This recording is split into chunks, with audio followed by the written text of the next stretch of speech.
whose forebears were kidnapped from Africa to serve as slaves and created a lot of features of our contemporary world, certainly something that we need to discuss. But today, we're going to have a phenomenal conversation with three amazing leaders.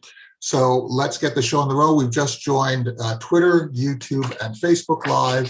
So let's get underway. Thank you so much also for contributing by your attendance. Welcome to the Nonprofit Report, your weekly update on nonprofit organizations, issues, and leaders. I'm your host, Mark Oppenheim, and today we will highlight the work of museum directors of Latin and Hispanic background and the importance of diversity in museum leadership with special guests. Amanda de la Garza, Director of Mexico City Museo Contemporaneo de Arte Contemporaneo. Alejandra Peña-Gutierrez, Director of Puerto Rico's Museo de Arte de Ponce. And Sylvia Orozco, Executive Director of Austin, Texas Mexic-Arte Museum. And a reminder to Zoom attendees that we'll take 3 snap polls during the show and we'll announce results. And questions submitted through the Q&A function at the bottom of your screen will be included in our discussion. So I'd like to thank you all for joining. It's just wonderful to have you, and I really appreciate your toleration of my very poor Spanish pronunciation. I just want to kick this off by saying what is generally called by the field American art frequently traces back to just a small subset of traditions connected to Europeans and their descendants, but that definition is just so limiting, and it's only a small part of the art of America. So it begs the question, how do we define America and American art? So let's talk about the incredibly rich and diverse arts tradition delivered by America and Americans. And Armanda, can we talk, starting off with you, about your view of what is comprised by the art that is produced by Americans? And you're on mute. Yes. Hi to everyone. Thank you so much for having me. And I'm so glad to be with you and with, of course, with my colleagues Sylvia and Alejandra in this conversation. And I would like to say, first of all, that the term American art is term mainly used in the US. And that's like, to start with, like, of course, at MOAC, we have an international program. We have many artists from different regions of, for example, Latin America, and also artists that work in the US or are based in the US, or that even are American artists, so to speak. And in that sense, I think we need to, of course, broaden the conversation. For example, last year we had a seminar, international conference dedicated to indigenous contemporary art.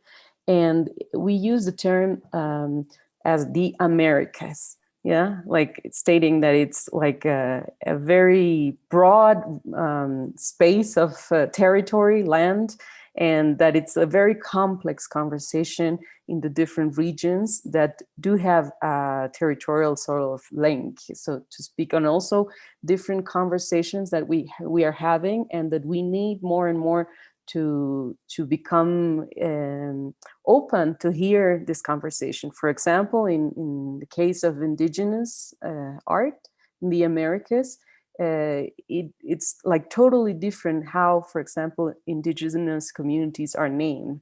For example, in the US, it's Native American people, or in First Nations in Canada, and indigenous communities or indigenous people in the rest of Latin America. So I think sometimes we are talking about different things when we talk about like American art or different topics, but I do believe we need to have a conversation about it, and in order to expand our views on what we should be talking about when we talk the art of the Americas or from the Americas. And for example, there's like this association, very important association of museum, of directors and the AAM. And sometimes it is hardly portrayed, for example, the Latino art scene, or on the other hand, the museums in the rest of the continent that actually operate into an international realm.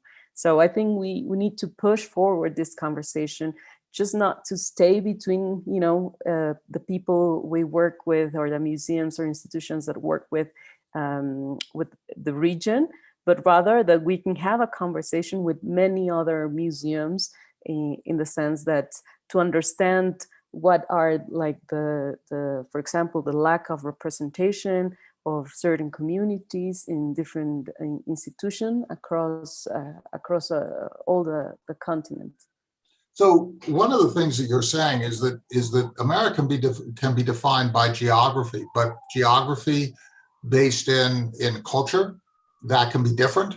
It cannot respect national boundaries as they are defined in modern times, but more traditional boundaries. It could be defined in terms of language. It could be defined in terms of different cultural threads that different people bring among them. You have immigration to these different countries. Alejandra, how do you look at the idea of the art of Americas as you develop your exhibitions and you're trying to engage in a dialogue of what's going on in the world? How do you think of this art? Well, I would just like to add to what Amanda said, that, and you talk about geography and thinking of that concept, I can tell you what American art is not considered to be, and that is Puerto Rican art. So, that's very interesting because you see sometimes Puerto Rican exhibitions in museums in the US, and people actually think they're international exhibitions. There's such a disconnect with this island and the knowledge of it, and to really acknowledge that we're a territory of the United States and that Puerto Ricans have an American passport. Puerto Rico might not be a state, but that doesn't change anything. So, we really, I think that Amanda is right. Outside of the US, we don't tend to catalog as much.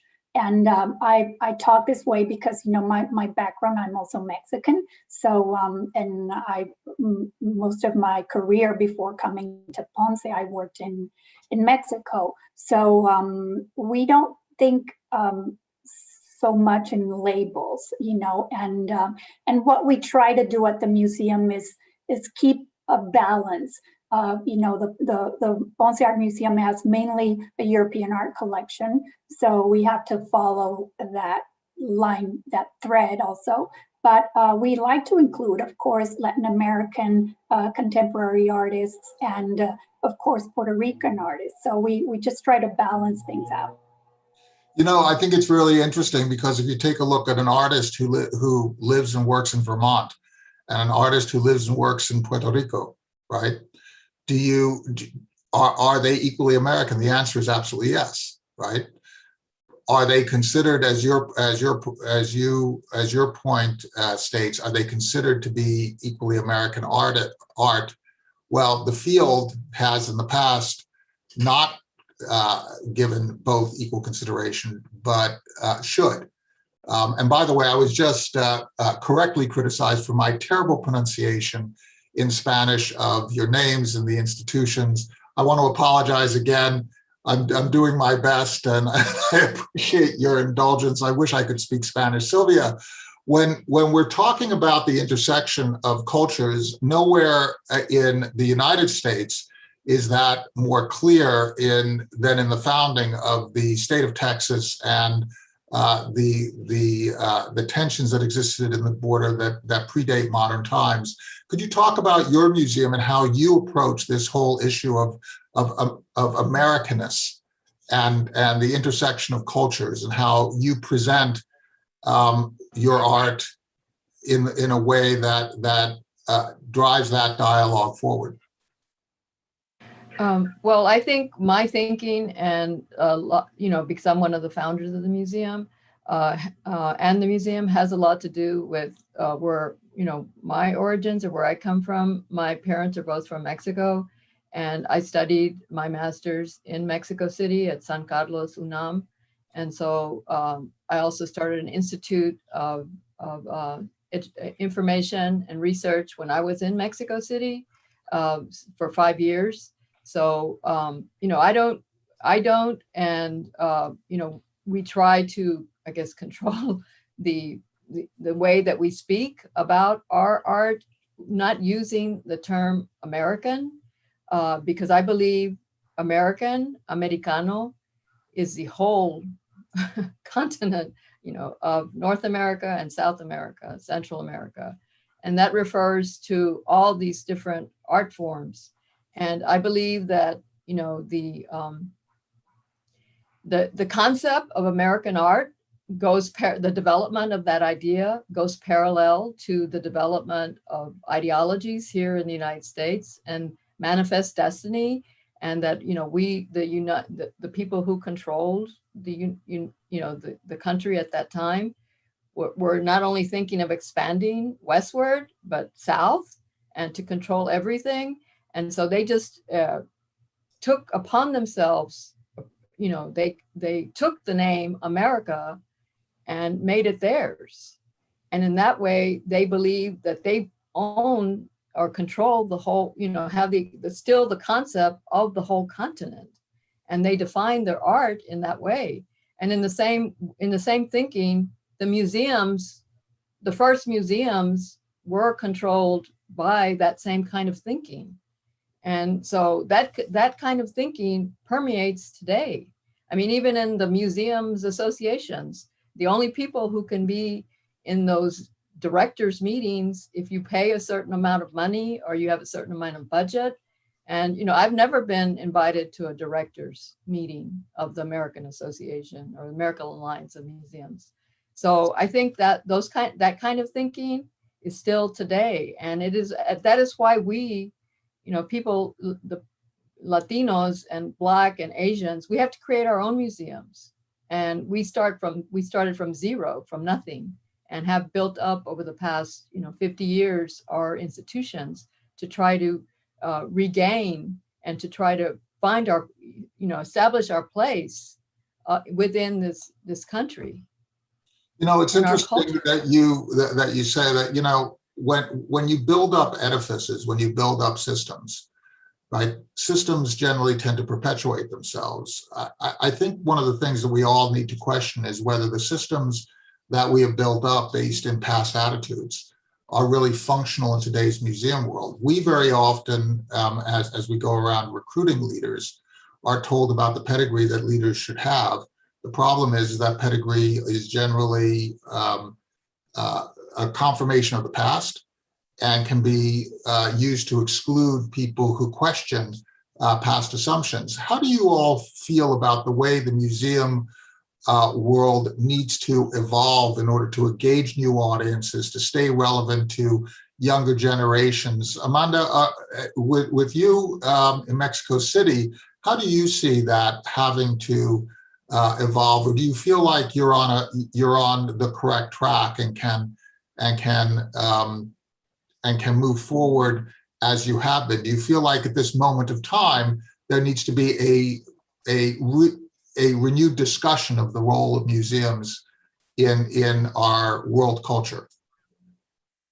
Yes, I think it has to be, it's being rediscussed, I think, right now. Like we've had, many of us as directors of museums have participated in so many conversations about how to redefine our role in society.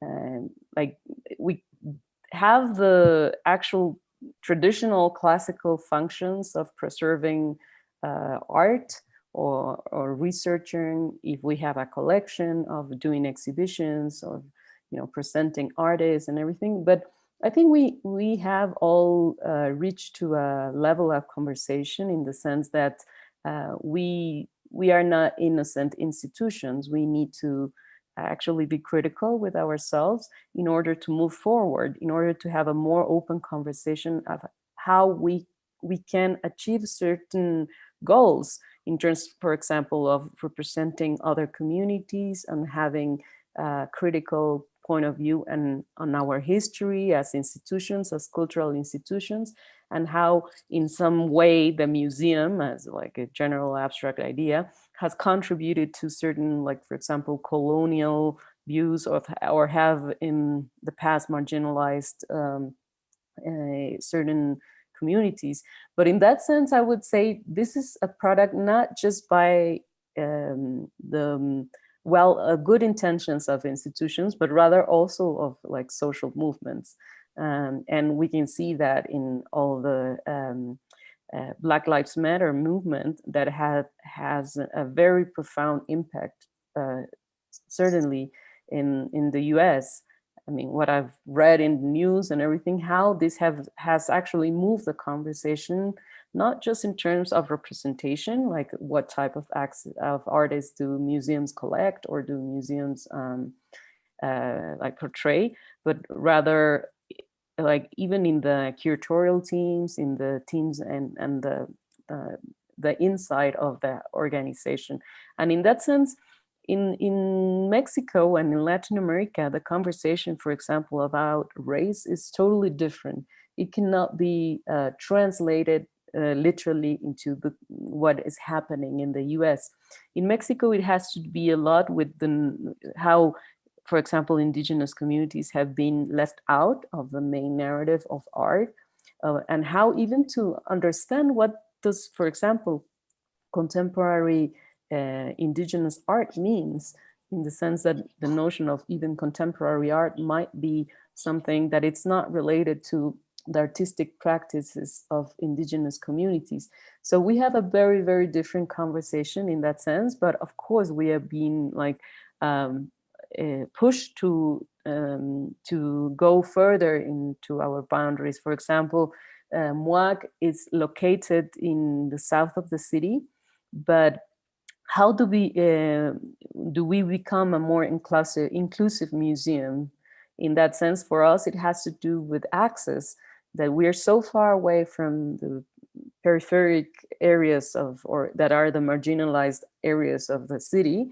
And for people to go to the museum, it's like a 2-hour or 3-hour sometimes ride on public transport, or they have to pay and everything. So we are not actually providing, in that sense, an easy access for people that have difficult, like social, economical situation.